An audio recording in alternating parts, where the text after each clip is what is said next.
Non, merci beaucoup d'être présent. Écoutez, je voulais avant toute chose, en étant présent ici avec les ministres, dire la solidarité et le soutien de la nation tout entière aux habitants du Pas-de-Calais, aussi aux communes du Nord, mais aux habitants de toutes ces vallées qui sont touchées dans les moments si difficiles qu'ils vivent, avec des inondations maintenant depuis plusieurs jours et une situation qui continue d'être difficile et qui sera dans les heures à venir. Je sais combien la fatigue s'installe, parfois le désespoir. On a visité des familles de sinistrés. Et donc vraiment, c'est un message de soutien, d'accompagnement, de solidarité de la nation tout entière. Je veux ici vraiment remercier l'ensemble des forces qui se sont mobilisées avec une solidarité exemplaire depuis le début du mois de novembre et depuis que tempêtes et pluies ont commencé, que ces inondations se sont installées. Évidemment, autour du préfet de région et du préfet du Pas-de-Calais, l'ensemble des services de l'État. Le préfet du Pas-de-Calais a été à pied d'œuvre, je l'ai mesuré moi-même jour et nuit. La cellule de crise a été constamment activée, donc je remercie l'ensemble des services de l'État. Évidemment, nos pompiers et sapeurs-pompiers, avec là aussi une solidarité nationale. On a vu des sapeurs-pompiers de la France entière, vous en avez vu ici à quelques mètres, venir prêter main forte en solidarité. Remercier nos pompiers, au-delà de nos pompiers, nos gendarmes et nos policiers qui ont été également mobilisés, la protection civile et les collectivités territoriales qui, là aussi, dans une solidarité exemplaire, ont apporté du soutien. Et évidemment, remercier les maires et l'ensemble des services des communes. On a près de 250 communes qui sont touchées dans le département.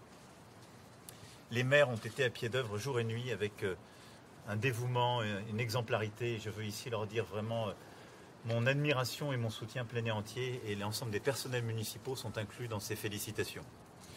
Je l'ai dit là aussi, nous avons également pu avoir le concours de Voies navigables de France et nous continuerons de l'avoir qui joue un rôle essentiel.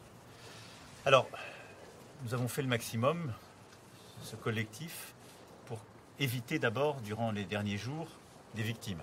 Et je veux ici le redire, malgré l'importance de ces intempéries, de la tempête, malgré les terribles événements que nous avons subis, grâce aux travaux qui avaient été faits après 2002, grâce au dispositif France Alerte qui a été mis en place, on a pu protéger les vies. Mais les dégâts sont considérables et on a encore une situation qui est extrêmement fragile.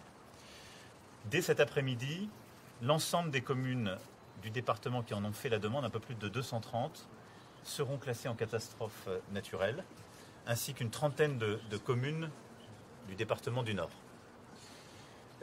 En plus de cela, nous avons mis en place un fonds d'indemnisation d'urgence, 50 millions d'euros, mais il sera évidemment évolutif en fonction de la situation, accompagne et continuera d'accompagner les collectivités les plus touchées pour que ça aille très vite. Je le dis ici aussi à nos amis normands et bretons. Ils ont été touchés par la tempête. Il y a quelques jours, j'étais auprès d'eux. Mais toutes les communes ne sont pas dans les règles des catastrophes naturelles. Et donc nous allons mettre en place aussi un fonds d'indemnisation pour les communes pour accompagner. Mais elles ne sont pas dans le même dispositif. Je le dis de manière très simple. Pourquoi ? Parce que les tempêtes, le grand vent sont couverts par le système des assurances et ça ne fonctionne pas de la même manière et ne sont pas couvertes par le système catastrophe naturelle, ce qui est le cas pour les inondations. Je le dis parce que si on a des compatriotes en Normandie ou en Bretagne qui nous écoutent, ils pourraient se poser la question, là, les choses sont différentes. Donc on va mettre aussi en place un fonds d'urgence et d'indemnisation. À côté de ça, je remercie la Fédération des assurances. Nos assureurs vont se mobiliser à pied d'œuvre avec des dispositifs nationaux et locaux pour une très grande réactivité des dossiers. Nous serons aussi aux côtés pour accompagner. Je remercie le département et la région qui ont décidé aussi d'accompagner et de prendre en charge les systèmes de franchise pour qu'il y ait véritablement des financements rapides et pour accompagner les ménages qui sont les plus modestes, on va mettre en place à leur côté des dispositifs d'État. Au-delà de ces mécanismes et de cette réponse rapide en termes d'assurance, on va évidemment se concentrer sur l'urgence opérationnelle. Et l'urgence opérationnelle, c'est justement de continuer à pomper cette eau qui monte et de la faire descendre. Donc on aura des heures à venir qui seront difficiles. C'est aujourd'hui la plus grande opération de pompage que la sécurité civile n'a jamais fait en France, avec des dispositifs de la France entière qui sont mobilisés. On a 2 pompes qui sont en particulier financées et mises à disposition là tout de suite, la loi Tring, qui étaient attendues et qui vont permettre de tenir. Et on a des systèmes de pompe à la fois de forte capacité et permettant aussi de libérer les habitations qui seront déployées et qui continueront d'être déployées dans les prochaines heures et les prochains jours. Ensuite, c'est de l'accompagnement des personnes. Donc on va accompagner sur le plan des assurances, je l'ai évoqué. Nous allons accompagner évidemment nos agriculteurs. Le ministre a présenté le dispositif ce matin et il sera parachevé dans les prochaines heures. Il va toucher évidemment le Pas-de-Calais, le Nord, mais également la Normandie et la Bretagne pour les événements qu'ils ont subis. Et donc on va mettre en place un fonds spécifique qui va venir compléter ce que le dispositif calamité agricole a mis en place. Et donc vous le savez, il y a quelques mois, on a créé un dispositif qui n'existait pas jusqu'alors pour permettre d'accompagner face à ces sinistres naturels nos exploitants agricoles. On va mettre en place un fonds qui permettra d'accompagner les pertes de production exceptionnelles. On avait tout à l'heure des producteurs d'endives qui manifestement auront tout perdu, d'accompagner les pertes de matériel et les besoins de production, et donc de limiter au maximum le reste à charge pour nos agriculteurs, en même temps qu'ils bénéficieront des systèmes qui vont à tout le reste du monde économique sur lequel je vais revenir. Pour le reste du monde économique, le ministre est là, qui a présenté là aussi le dispositif ce matin. On va mettre en place des mécanismes avec l'URSSAF pour échelonner les échéances. Sur le fiscal et le social aussi, pour reculer les échéances pour les entreprises, qu'il s'agisse des indépendants, des petites entreprises ou des entreprises les plus grandes. Et je le dis ici pour que les indépendants qui nous écoutent sachent qu'ils sont aussi éligibles à ces dispositifs. Il y en a beaucoup dans le monde agricole comme dans l'artisanat ou le commerce qui sont touchés aujourd'hui dans les communes. Je pense à Saint-Omer où vous avez plusieurs commerces qui ont été aussi touchés. Plusieurs maraîchers sont des indépendants sur le plan du statut. Ils seront accompagnés avec ces échéanciers fiscaux et sociaux et avec également des mécanismes de chômage partiel qu'on va mettre en place. Je le dis pour nos compatriotes qui nous écoutent. Les dossiers sont en cours d'instruction. Plusieurs dizaines ont déjà été acceptés. Il y aura des annonces d'ici la fin de semaine qui seront faites de manière ciblée à toutes celles et ceux qui ont fait les demandes et qui sont touchés. Voilà ce que je voulais ici dire. Donc on va continuer de suivre toutes ces situations particulières pour accompagner les ménages et autres. Dans l'accompagnement, évidemment, on va aussi être auprès des familles et des enfants. Plusieurs milliers d'enfants n'ont pas d'école depuis la semaine dernière, on le sait, qu'il s'agisse de l'Audomarois, du Montreuilois, Launay ou autres. Et j'espère qu'ils pourront revenir le plus vite possible. On va également accompagner les familles, d'abord pour le soutien scolaire et pour le soutien aux fournitures, parce que ce sont des choses très concrètes, mais beaucoup ont tout perdu et parfois les fournitures des enfants. Et donc là aussi, on va mettre en place des mécanismes pour être à leur côté. Enfin, il faut préparer la suite, et je conclurai sur ce point, dès maintenant, et tirer toutes les leçons. Si nous en sommes là, c'est parce qu'on a tiré les leçons de 2002, mais aussi des mécanismes d'alerte indispensables. Qu'est-ce qu'on doit retenir de cette crise? Et moi, j'écoute ce que nous disent les élus, les agriculteurs, les gens du terrain. Premièrement, que le système de curage et d'entretien des cours d'eau, des ruisseaux, des différents dispositifs n'est plus adapté. Il est devenu trop compliqué avec le temps, les réglementations sont trop lourdes et il n'est parfois pas fait de manière assez régulière.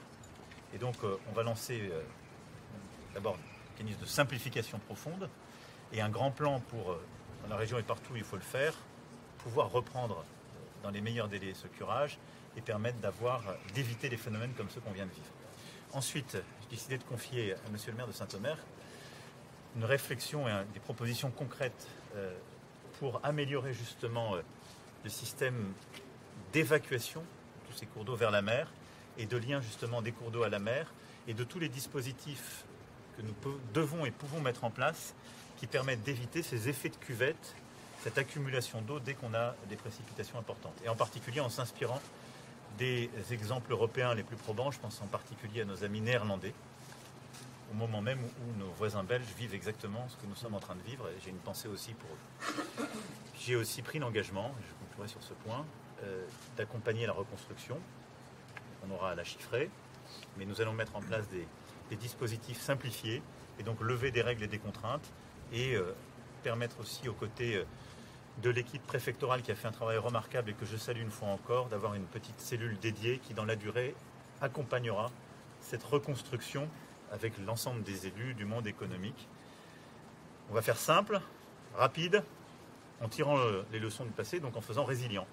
Mais tout ça suppose d'y mettre du financement, de la simplification réglementaire inutile et de savoir tirer les leçons de ce que nous venons de vivre. Je vais maintenant répondre à vos questions. Monsieur le Président, avez-vous une première évaluation de l'étendue des dégâts? Et on a entendu aujourd'hui beaucoup d'inquiétudes sur les indemnisations. Vous parliez de dispositifs, de procédures. Quelles garanties concrètes pouvez-vous prendre aujourd'hui pour les indemnisations rapides? Qu'avez-vous obtenu des assureurs notamment? Il est d'abord trop tôt pour donner un chiffrage aujourd'hui, parce que vous avez encore des gens qui sont complètement dans l'eau. Les chiffrages individuels n'ont pas été faits par encore les assureurs. Je ne sais pas vous dire aujourd'hui la totalité de la chose, parce qu'on a encore, vous le voyez bien, des précipitations, et les prochaines heures et la nuit à venir seront encore des moments où il nous faut tenir. Et c'est aussi pour ça que je suis là. Parce que même si ça a commencé il y a maintenant plusieurs jours, au début de ce mois, ça n'est pas fini. La décrue va ensuite s'entamer. Et donc nous devons d'abord tenir face à des situations qui vont rester tendues, où l'eau va parfois dans certains endroits continuer de monter ou reprendre sa montée. Et ensuite on entamera normalement une phase de décrue qui va prendre plusieurs jours. Ça n'est qu'à l'issue de celle-ci qu'on pourra commencer à avoir des chiffrages solides. Et parfois sur certaines habitations, on sait que ce seront plusieurs semaines, voire plusieurs mois pour avoir des vrais chiffrages définitifs. Donc je serai très prudent sur ce point. Nous avons, malheureusement, nous connaissons ces dispositifs. Donc nous avons mis en place tout ce qui était à faire auprès des collectivités locales, des acteurs de soutien pour justement, très concrètement, d'abord là, permettre de servir les repas. Ici même, on a 200 repas matin, midi et soir qui sont servis. Donc ça, c'est des mécanismes immédiats d'indemnisation aux collectivités locales qu'on met en place et de soutien. On a mis en place le fonds d'urgence que j'évoquais, à la fois pour les collectivités locales, et on en met en place pour l'agriculture. Et on a le mécanisme d'accompagnement pour les professionnels. Pour les particuliers, c'est les assurances qui vont se mobiliser, mais avec une réactivité, et je les en remercie, qui est maintenant bien rodée. C'est pour ça qu'on a été très vite pour prendre les arrêtés de catastrophes naturelles. Les assureurs vont se déployer. Ils commencent déjà partout où c'est possible.